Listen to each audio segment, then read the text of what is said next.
Ghazwa Uhud. After the worst defeat in the Battle of Badr, the Quraysh of Mecca were in continuous pain and shame of such a bad defeat.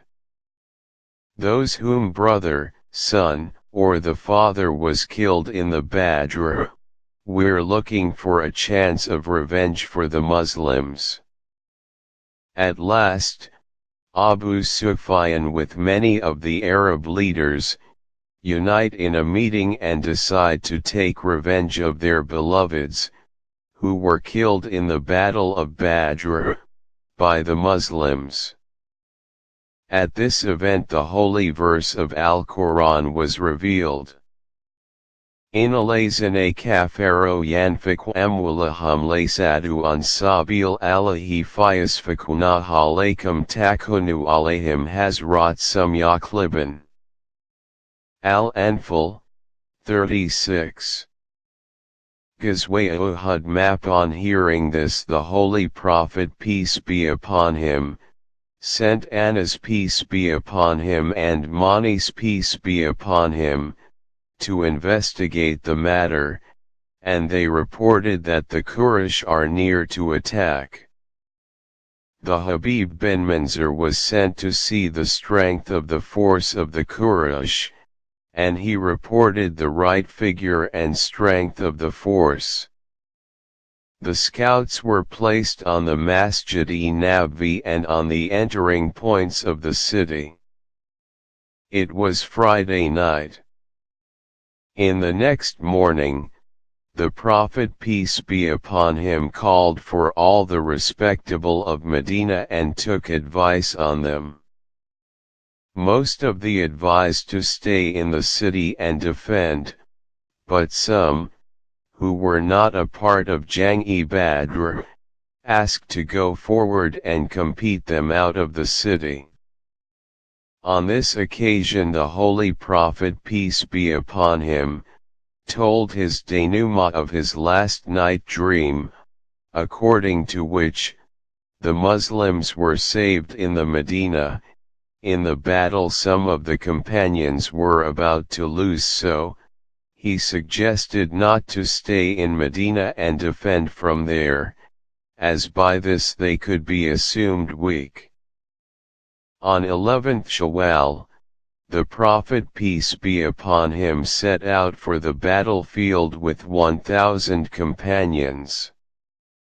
As the Muslims were near to the battlefield, the hypocrite leader, Abdullah bin Abi, who was accompanied with 300 companions, set aside by saying that the Prophet peace be upon him, did not hear him, so they would not be a part of the battle. The event is prescribed in the ayat number 167 of Al Imran, in the Holy Quran.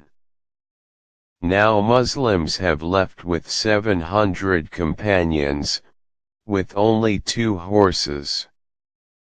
Whilst dwarfed, the Muslims picked up the early activity and constrained the Meccan lines back, in this way, leaving a significant part of the Meccan camp unprotected.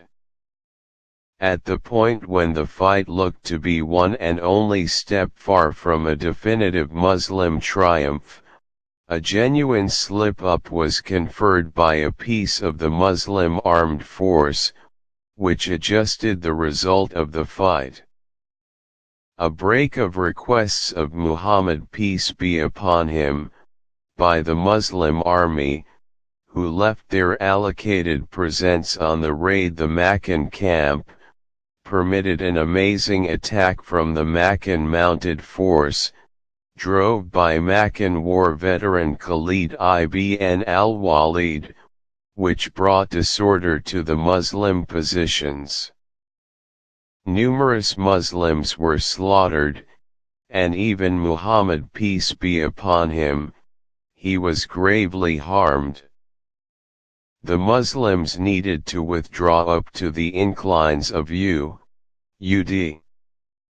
The Makkans did not seek after the Muslims further, however, walked once more to Mecca announcing triumph.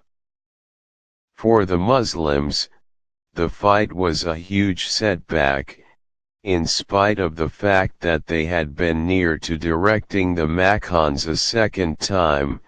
Their disobedience of the orders of Prophet for gathering Meccan crown jewels harvested serious results.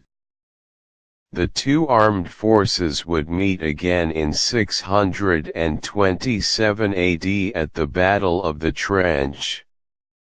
The Muslims lost Hazrat-e-Hamza and Hazrat-e-Hanzala in this battle. Both of these were the great powers of the Muslims. The Prophet, peace be upon him, tribute the alias of the Lion of Allah for the Hamza, peace be upon him, and commode by angels to the Hanzala, peace be upon him.